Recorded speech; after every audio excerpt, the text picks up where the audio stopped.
Am I too old for aero?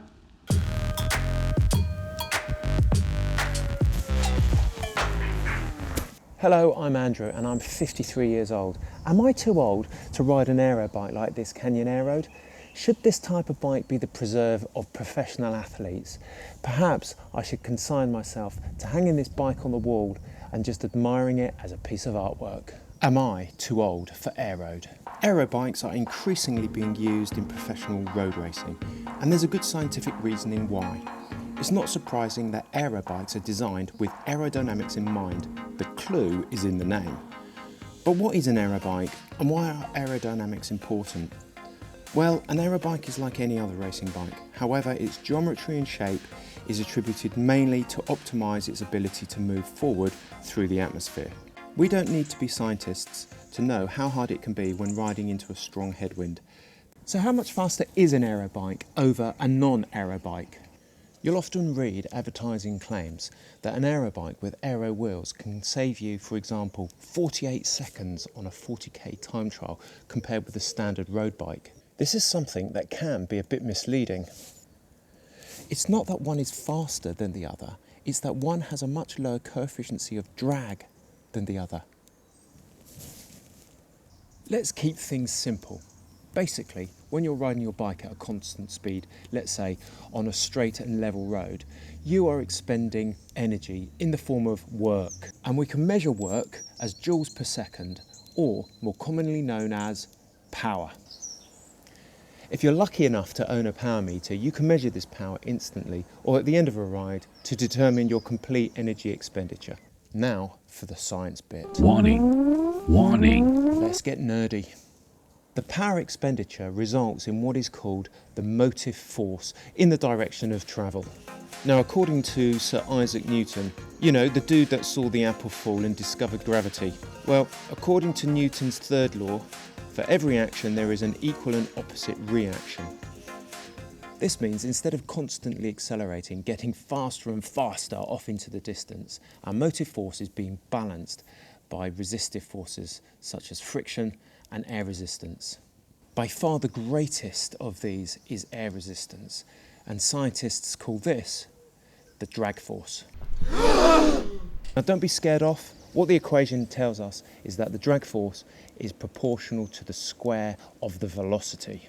What this means to me and you as cyclists is that if you wish to double your speed, you will increase your drag force by a factor of 4 or 4 times. And equally, if you wish to triple your speed, then the drag force would be increased by 3 times 3, a factor of 9. So why is this science important?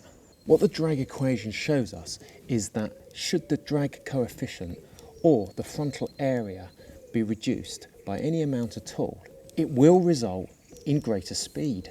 So we've arrived at some understanding. An aero bike does 2 things.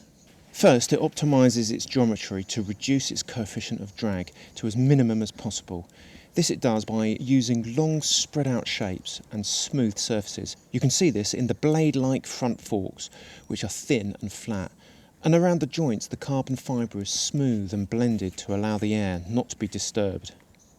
For important load-bearing elements of the bike, like the down tubes, where the tubes have to be thicker for strength, these have been moulded and fed into shapes to encourage smooth airflow over their surface. The cross-section of the down tubes of this Aeroad are known as truncated aerofoils.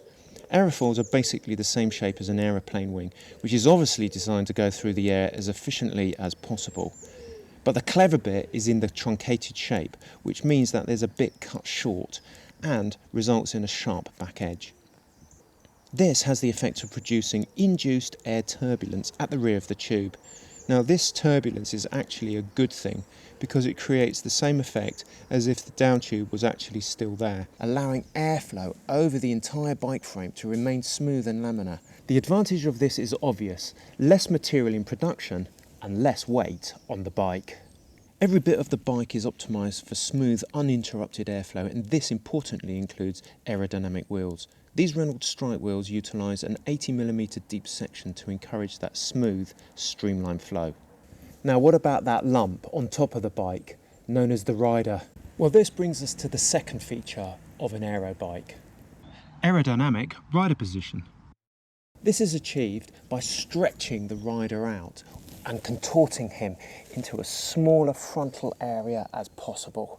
Typically, aerobikes will have long stem lengths, lower head tubes and big saddle to handlebar drop and reach compared to more conventional bikes. And now a quick note on gravity, another of Newton's discoveries. Generally, aerobikes are heavier than standard bikes, and this is due to the amount of extra material in their construction and the heavier wheel sets. The science goes something like this. If the cyclist goes uphill, then the retarding forces against the motive force now includes an element of gravity down the hill, opposite to the direction of travel. But depending on how fast you can ride up the hill, the gradient of the hill will have differing effects on the overall time. Yes, but by how much? Well, it might surprise you, as it did me, not as much as you think.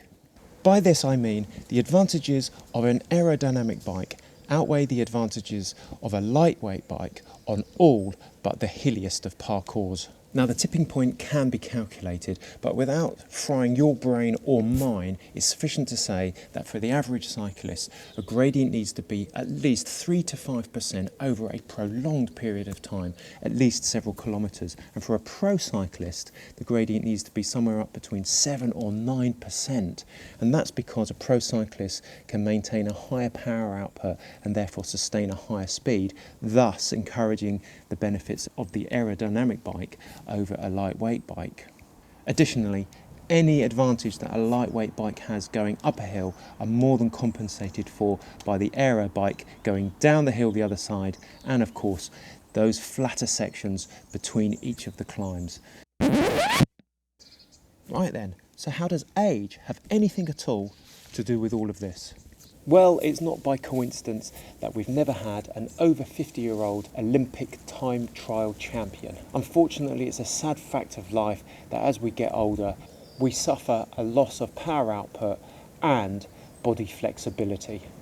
As far as power is concerned, the drag equation shows us that for greater output of power, there is in fact a relatively greater advantage from aerodynamics. Thus, a more powerful rider gains an even greater advantage on an aero bike. Of course, the other thing about getting older is reduced rider flexibility. And I, for one, can't remember the last time I could touch my toes without bending my knees. Our reduced flexibility and tendency to get stiff in aero positions as we get older can make aero bikes less comfortable to ride for prolonged periods. From a positional point of view, I've never found a problem with this bike. It's very comfortable to ride. Now, I don't know if that's to do with the geometry or the slightly thicker wheel on the back. It's a 25mm, and I've been able to sustain several hour rides on this bike, out on club rides, out on solos. It's been an absolute pleasure to ride. So am I too old to ride an aero bike? Unfortunately, it is a fact of life that as I'm getting older, my power output is reducing. But the bike is still going to perform to the best of its ability. But performance is only just half the story, really. As you get older, you ride your bike for other reasons: pleasure, enjoyment and fun. And riding this bike, I definitely get all of those things. You know what? It's even just a pleasure to look at this bike. It's so aesthetic, and I really think it's got a very cool look. And it definitely adds something to my ride, which is pretty unquantifiable. So you know what? Yeah, I'm going to keep riding this Aeroad. For me, the science is clear. An aerodynamic bike is always going to have an advantage over a standard bike, and I'm going to take that advantage any day of the week. I'd love to know what you think about the subject, whether or not cyclists are too old for a particular type of bike, or whether or not you have a preference for an aero bike or perhaps a lighter bike. So leave your comments below, I'd love to read them. I hope you found this video somewhat entertaining and enlightening, and I'd love it if you could give us a thumb up, share and like, and until the next time, happy riding.